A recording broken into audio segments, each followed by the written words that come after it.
Good morning. তো আজকে আমাদের সারাদিন হলিডে, তাই আমি একটা ছোট্ট মিনি ব্লগ করব। তাই সকাল সকাল উঠে ঝটপট করে স্নান করতে চলে গেলাম। সকাল সকাল এক বালতি জামা কাপড় চুবিয়ে দিলাম, এক বালতি ধুতে হবে। আজকে সারাদিন ছুটি আছে, তাই ভাবলাম সকাল সকাল উঠেই সবাই মিলে গিয়ে একটু মন্দিরে পুজো দিয়ে আসবো। তাই তাড়াতাড়ি উঠে স্নান বান করে জামা কাপড় মিলে তাড়াতাড়ি রেডি হচ্ছিলাম, যাতে মন্দির খুললেই আমরা তাড়াতাড়ি করে পুজো দিয়ে আসতে পারি, কারণ আমাদের আউটিংয়ের টাইমটা না খুব লিমিটেড থাকে।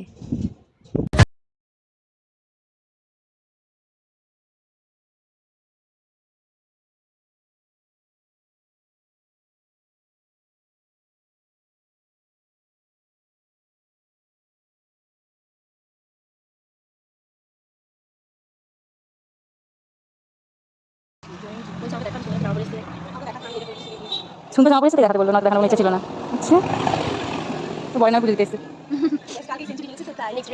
হ্যাঁ, দেখাবো না, ভিডিও করছি বলে পোজ মেরে বসে আছে, নয়তো এরকমভাবে বসে না। মন্দিরে পুজো দেওয়ার পর আমরা আজকে হোস্টেলে একটু রান্না বান্না করব, তার জন্যই সব কিছু বাজার করে নিয়ে যাচ্ছিলাম। আর এদিকে আমাদের খুব খিদে পেয়ে গেছিলো, তাই ব্রেকফাস্টে কচুরি আর মিষ্টি খেয়ে নিয়েছিলাম। এই করে হোস্টেল ফিরে যাচ্ছিলাম। পুজো দিয়ে বাড়ি ফিরছি, হোস্টেল ফিরছি, সরি। আমাদের কলেজ ক্যাম্পাসে না এত ফুল হয়েছে, তাই আজকে ছুটি আছে বলেই ভাবলাম ওখান থেকেই কয়েকটা ফুল নিয়ে যাব আর ঠাকুরকে পুজো দেব। তাই পারমিশন নিয়েই মনের ইচ্ছে মতো অনেকগুলো ফুল তুলে নিয়ে গেছিলাম। এই ফুলগুলো দেখে এত আনন্দিত হয়ে গেছিলাম আমরা।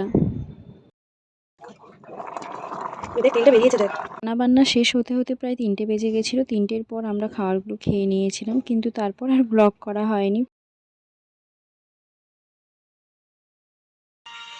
বাটিতে দেবো না, একবার থালাতেই দিই।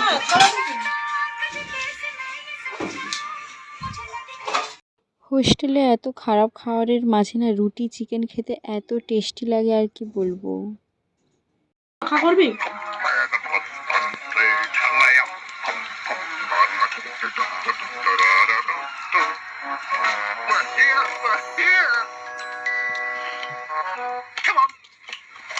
রাতে হালকা করে চিকেন স্যুপ খেয়েই ব্লগটা শেষ করলাম। Tata, bye bye.